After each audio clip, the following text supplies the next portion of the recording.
जय हिंद साथियों, मैं आदेश आप सभी का आपके अपने परिवार राही आदि क्लासेस में स्वागत करता हूं। तो हम सभी 25 क्वेश्चन का हिंदी का प्रैक्टिस सेट लेकर उपस्थित हुए हैं, जो कि सभी प्रतियोगी परीक्षाओं के लिए पर्याप्त होगा। तो आप सभी इस क्लास को अधिक से अधिक लाइक, अधिक से अधिक शेयर और आपकी जो राय हो कमेंट के माध्यम से बताइएगा। इस भीषण गर्मी में आप सभी अपना ध्यान रखिएगा, धूप में बचिएगा और धूप में अगर जाते हैं तो धूप से बचने के लिए जो भी उपाय हो वो आप सभी कीजिएगा। तो अब हम अपनी क्लास को शुरू करते हैं। और आज की जो सीटेट की क्लास थी मॉर्निंग में वो भी नहीं हो पाई, क्योंकि गर्मी बहुत पड़ती है और मुझे काम भी करना पड़ता है, बाहर जाना रहता है। इस हिसाब से जैसे जिस प्रकार से टाइम मिलता आता है उसी प्रकार से क्लास बनाता हूँ। तो अब हम अपनी क्लास को शुरू करते हैं। हमारा पहला क्वेश्चन है, पुरुष एवं स्त्री का जोड़ा। जो पुरुष एवं स्त्री का जोड़ा होता है वह क्या कहलाता है? पति पत्नी, युग्म, युगल या दंपत्ति। तो जो पति और पत्नी का जोड़ा होता है उसे हम युगल कहते हैं। क्या कहते हैं? युगल कहा जाता है। दूसरा क्वेश्चन है आज का कि किस क्रम में पश्च स्वर है, यानी किस ऑप्शन में आपका पश्च स्वर है। तो ई, ऊ, ए, ऐ। तो इनमें से कौन सा पश्च स्वर है? तो इनमें ऊ जो है वह पश्च स्वर के अंतर्गत आता है। अगला क्वेश्चन है, छ, त्र, ज्ञ है, ये क्या हैं? मूल स्वर हैं, अनुस्वार हैं या संयुक्त स्वर हैं या संयुक्त व्यंजन हैं। तो आप सभी जानते हैं छ, त्र, ग्र और एक होता है जिसे हम सभी स्रा पढ़ते हैं। क्या पढ़ते हैं? स्रा पढ़ते हैं। तो यह चारों वर्ण यानी कौन कौन से? छ, त्र, ज्ञ और स्रा, ये क्या होते हैं? ये सभी संयुक्त व्यंजन होते हैं। क्या होते हैं? संयुक्त व्यंजन होते हैं। तो आपको याद ये भी करना है कि संयुक्त व्यंजनों की संख्या जो होती है वह 4 होती है। कितनी होती है? 4 होती हैं। हाँ, कोई क्वेश्चन में या बताते समय मैं 2 बार रिपीट करता हूँ, क्योंकि आपको वह पता हो जाए और ज्ञान हो जाए, मतलब ये याद हो जाए, ताकि जब दोबारा क्वेश्चन कहीं पर आए तो वह आपसे छूट कर न जाए, वो आपका बिल्कुल ही सही हो। अब चलते हैं अगले क्वेश्चन पे। तो अगला क्वेश्चन क्या कह रहा है कि किस क्रमांक में उत्तम पुरुष का उदाहरण नहीं है? हमें बताना है कि किस ऑप्शन में उत्तम पुरुष का उदाहरण नहीं है।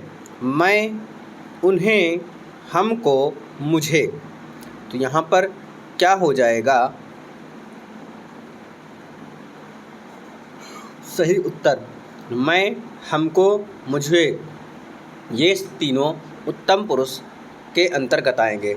लेकिन नहीं है पूछा है, तो जो उन्हें है यह उत्तम पुरुष के अंतर्गत नहीं आएगा। ये क्या आ जाएगा? ये जो है आएगा अन्य पुरुष वाचक के अंतर्गत।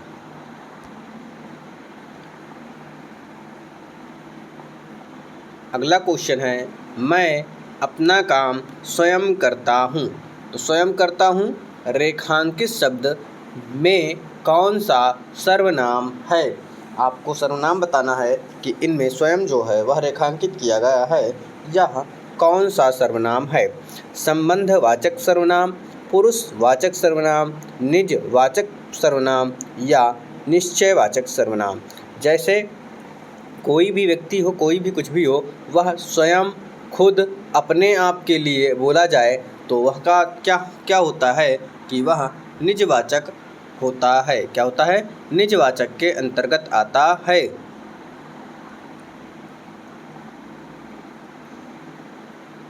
अगला क्वेश्चन है, किस क्रम में कर्ता कारक नहीं है? हमें यह बताना है कि किस ऑप्शन में कर्ता कारक नहीं है। हमने चिड़ियाघर में पक्षी देखे, गरीब के निमित्त वस्त्र दान करो, मोहन ने सांप को लाठी से मारा, सीता की कलम मेज पर है। तो आपको बताना है किस क्रम में कर्ता कारक नहीं है। तो आप सभी देख रहे हैं कि गरीब के निमित्त वस्त्र दान करो। दान करना, जैसे मोहन ने सांप को लाठी से मारा, तो यहाँ सांप को अंडरलाइन करके भी क्वेश्चन पूछा जा सकता है। तो यहाँ पर क्या हो जाएगा, गरीब के निमित्त वस्त्र दान करो। तो ये वाला जो ऑप्शन है दूसरा, यह कर्ता कारक इसमें नहीं है। क्या, इसमें कर्ता कारक का प्रयोग नहीं किया गया है।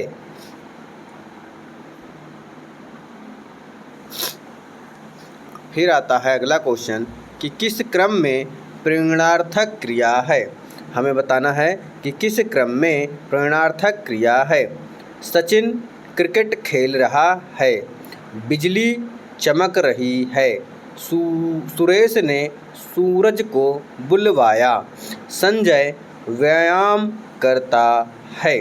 तो देखिए, जब कोई कार्य किसी और से कार्य करवाया जाए तो वहाँ प्रेरणार्थक क्रिया होती है। जैसे सुरेश ने सूरज को बुलवाया। अब सूरज को बुलवाया है तो किसी न किसी दूसरे व्यक्ति से बुलवाया होगा, दूसरे व्यक्ति से कार्य कराया है।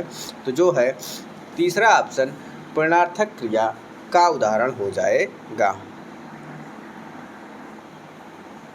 अगला क्वेश्चन है, यहाँ पर हमें दो ऑप्शन दिया गया है और दो ऑप्शन अगले पेज पर है। तो क्वेश्चन को ध्यानपूर्वक पढ़िएगा।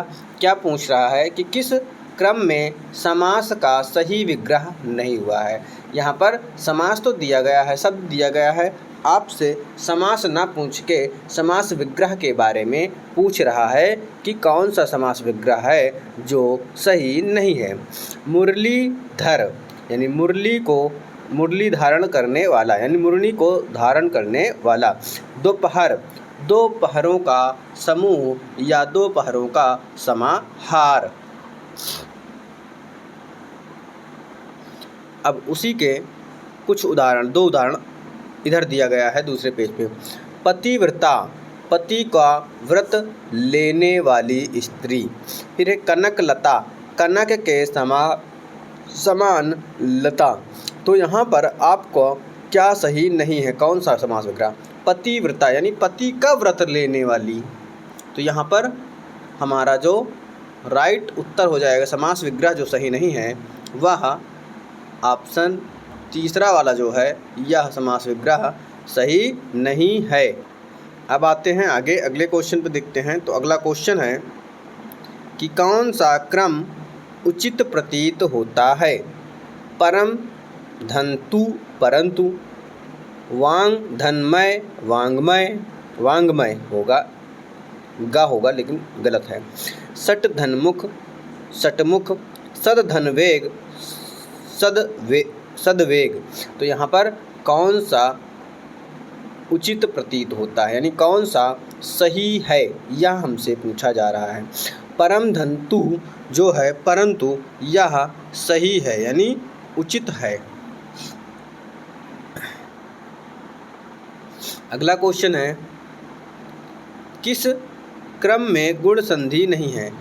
हमें बताना है कौन से विकल्प में गुण संधि का प्रयोग नहीं हुआ है। हित धन इच्छा हितेच्छा हुआ गया है। प्राधन ईप्सित प्रेप्सित हो गया है, प्रेषित हो गया है। मान वेतर, मानव धन इतर मानवेतर हो गया है। भूर्ध्व दिया गया है। तो यहाँ पर किसमें गुण संधि का प्रयोग नहीं है। देखिए भूर्ध्व दिया गया है।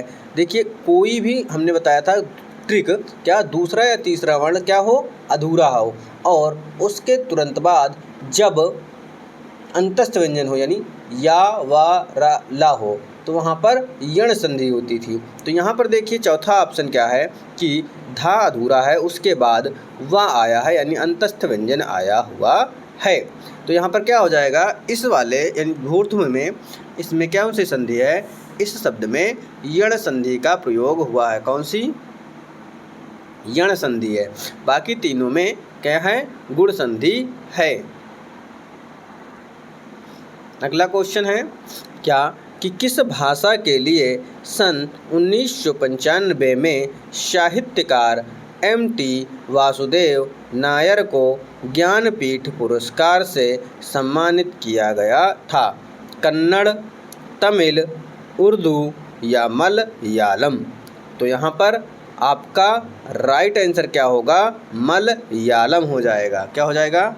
मलयालम हो जाएगा, यानी चौथा विकल्प सही हो जाएगा। फिर आते हैं हम अगले क्वेश्चन पे। तो अगला क्वेश्चन है हमारा, राष्ट्र की डैश में ही देशवासियों की डैश निहित है, वाक्य पूर्ण करें। अब यहाँ पर आपको विकल्प के माध्यम से चुनना है कि दोनों खाली स्थान रिक्त स्थान पर क्या आएगा। तरक्की, प्रगति, तरक्की, उन्नति, प्रगति, उन्नति, उन्नति, प्रगति।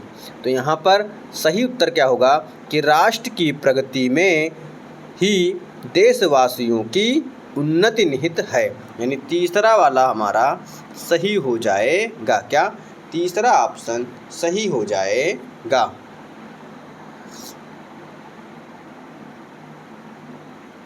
अगला क्वेश्चन है, तरंग शब्द का सही समानार्थी चयन करें। तरंग शब्द का सही समानार्थी चयन करें। तुरंग, अटवी, केकी, ऊर्मी या उर्मी लिखा हुआ है। ऊर्मी होगा जब बड़ा ऊ होता तो, यानी दीर्घ ऊ होता तो। तो यहाँ पे तरंग शब्द का सही समानार्थी यानी पर्यायवाची आपको चुनना है। तो तरंग का सही पर्यायवाची क्या हो जाएगा? ऊर्मी हो जाएगा। क्या हो जाएगा? ऊर्मी हो जाएगा। अब आते हैं अगले क्वेश्चन पे। तो अगला क्वेश्चन क्या है, निम्नलिखित में कौन सा अर्थालंकार नहीं है?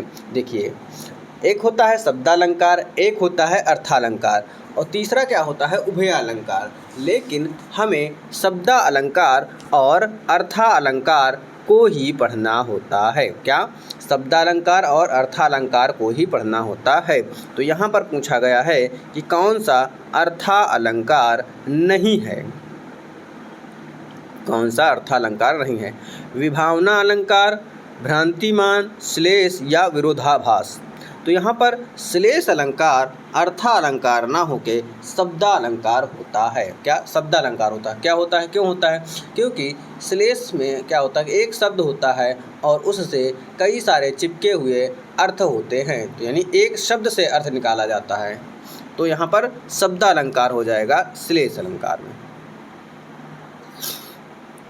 अगला क्वेश्चन है कि निम्नलिखित में से शुद्ध वाक्य का चयन करें। तो हमें शुद्ध वाक्य का चयन करना है। उसने वहाँ पहुंचकर शोर मचाया, मेरे से मत उलझो घर जाऊं, उसका घर मेरे को मालूम नहीं, मैंने यह कब बोला। क्या? मैंने यह कब बोला। तो शुद्ध वाक्य क्या हो जाएगा कि मैंने यह कब बोला या कहा। तो राइट आंसर चौथा विकल्प हो जाएगा।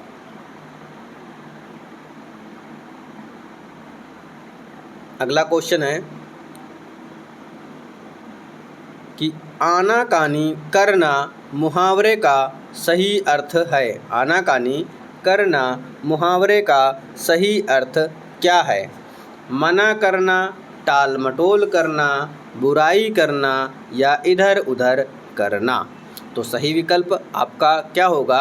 आनाकानी करना यानी टाल मटोल करना, यानी किसी काम को कोई व्यक्ति आपको काम बोले कि आपको यह काम करना है, आप टाल मटोल करो, कहो हाँ भैया कर देंगे, और पता चला आज कर देंगे, कल कर देंगे, शाम को कर देंगे, सुबह कर देंगे और काम ही नहीं होता है, यानी आप उस काम को टाल मटोल रहे होते हैं। फिर आता है अगला क्वेश्चन। तो अगला क्वेश्चन क्या है कि पंक्ति में प्रयुक्त अलंकार बताना है। पंक्ति क्या है? निंदक नीरे राखिए, आंगन कुटी छवाए, बिन पानी साबुन बिना निर्मल करत सुभाए। तो इस पंक्ति में कौन सा अलंकार है? विभावना अलंकार, उपमा अलंकार, विशेषोक्ति अलंकार या विरोधाभास अलंकार। तो यहाँ पर विभावना अलंकार हो जाएगा। क्या हो जाएगा? यहाँ पर विभावना अलंकार होगा। अगला क्वेश्चन है, भक्ति डैश का प्रसिद्ध डैश रेखा चित्र है, रिक्त स्थानों की पूर्ति करें। महादेवी वर्मा संस्मरण, सुभद्रा कुमारी जीवनी, सुभद्रा कुमारी संस्मरण, महादेवी वर्मा जीवनी। यानी ये जो भक्ति रचना है यह रचना किसकी है, पहला बात, और दूसरा क्या है, ये संस्मरण है या जीवनी है, यही आपको बताना है। तो भक्ति जो है यह महादेवी वर्मा की प्रसिद्ध संस्मरण है। क्या, महादेवी वर्मा की प्रसिद्ध संस्मरण है। अब आते हैं आगे, अगला क्वेश्चन क्या है, कृष्ण शब्द का स्त्रीलिंग शब्द पहचानिए। अब कृष्ण शब्द है उसका स्त्रीलिंग का क्या होगा, कृषा, कृष, कृष्ण, कृष्णा। तो यहाँ पर आपका क्या होगा, कृष्ण का स्त्रीलिंग कृष्णा हो जाएगा। क्या हो जाएगा, कृष्णा हो जाएगा।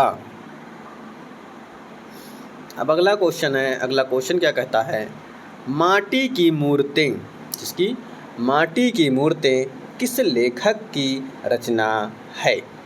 रामचंद्र शुक्ल, जगदीश चंद्र, रामवृक्ष बेनीपुरी या राकेश वर्मा। तो किसकी रचना है, रामवृक्ष बेनीपुरी की रचना है माटी की मूर्तें। क्या, माटी की मूर्तें। अगला है, संचारी भावों की कुल संख्या है। आपको पता है कि रस कितने होते हैं और रस का स्थायी भाव क्या होता है, संचारी भाव कितने होते हैं, ये आपको पता होना चाहिए क्योंकि एक नंबर में पूछा जाता है। संचारी भावों की कुल संख्या 8, 9, 33 या 36। तो कितने होते हैं, 33 होते हैं। कितने होते हैं, संचारी भावों की कुल संख्या 33 होती है। अब आते हैं, अगला क्वेश्चन है, क्वेश्चन क्या कह रहा है कि किस पंक्ति में अपनहुति अलंकार है, इसका मुख चंद्रमा के समान है। क्या, इसका मुख चंद्रमा के समान है। यहाँ पर क्या है, मुख की तुलना की जा रही है, चंद्रमा इसके मुख के समान है, इसका मुख ही चंद्र है, यह चंद्र नहीं मुख है। क्या, यह चंद्र नहीं मुख है।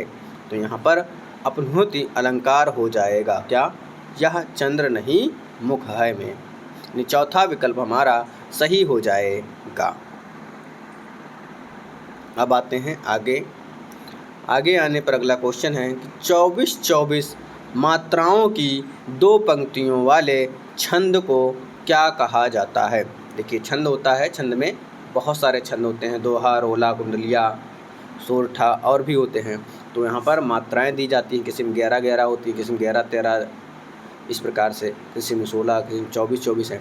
तो यहाँ पर पूछा गया है आपसे कि 24-24 मात्राओं की 2 पंक्तियों वाले छंद को क्या कहते हैं, सोरठा, दोहा, कुंडलिया और रोला। तो क्या कहा जाएगा, इसका आपको बताना है। तो क्या होता है, दोहा होता है। क्या होता है, दोहा होता है। दोहे में 24-24 मात्राएं होती हैं। अब आते हैं आगे, अगला क्वेश्चन है, अमृता प्रीतम। क्या, अमृता प्रीतम किस भाषा की साहित्यकार हैं। जो अमृता प्रीतम है वो किस भाषा के साहित्यकार हैं, हिंदी, सिंधी, पंजाबी या उर्दू। इन 4 विकल्पों में से आपको एक को चुनना है। तो कौन से हो जाएंगे, अमृता प्रीतम जो हैं वह पंजाबी भाषा की साहित्यकार हैं। अब आया है अगला क्वेश्चन, अगला क्वेश्चन है आज का 25वां क्वेश्चन। तो क्या है कि आकाशदीप कहानी है के रचयिताकार कौन हैं। आकाशदीप कहानी के रचयिताकार कौन हैं, पंडित रामचंद्र शुक्ल, गिरिजादत्त वाजपेयी, भगवान दास या जयशंकर प्रसाद। तो आकाशदीप कहानी के रचयिता आपको कक्षा 9-10 से ही पता होगा कौन है, जयशंकर प्रसाद जी हैं। कौन है, जयशंकर प्रसाद जी हैं। तो उम्मीद है आपको यह क्लास पसंद आई होगी। बस आप सभी से हमेशा एक रिक्वेस्ट रहती है कि आप लोग अधिक से अधिक क्लास को शेयर करें और अधिक से अधिक थोड़ा सहयोग करें, क्योंकि कुछ सहयोग होने पर ही कुछ अच्छा हो सकता है। बाकी मुझसे जो प्रयास होता है मैं करता रहता हूँ। आज की क्लास यहीं पे समाप्त की जाती है। आप सभी का इस क्लास में जुड़ने के लिए बहुत बहुत धन्यवाद।